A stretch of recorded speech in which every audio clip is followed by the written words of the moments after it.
நிச்சயமாக அவர்கள் நம்மை சந்திப்பதை சிறிதும் நம்பாது இவ்வுலக வாழ்க்கையை மிகவும் விரும்பி அதில் திருப்தி அடைந்து கொண்டும் இன்னும் எவர்கள் நம் வசனங்களை புறக்கணித்து கொண்டும் இருக்கிறார்களோ அவர்கள் சம்பாதித்த தீமைகளின் காரணமாக அவர்களின் தங்குமிடம் நரகம்தான்.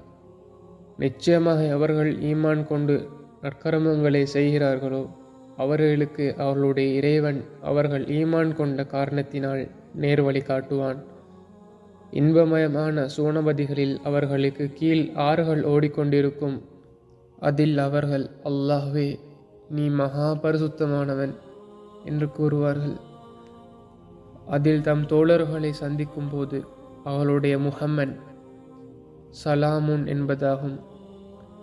எல்லா புகழும் அகிலங்கள் அனைத்துக்கும் இறைவனாகிய அல்லாஹுக்கே என்பது அவர்களின் பிரார்த்தனையின் முடிவாக இருக்கும்.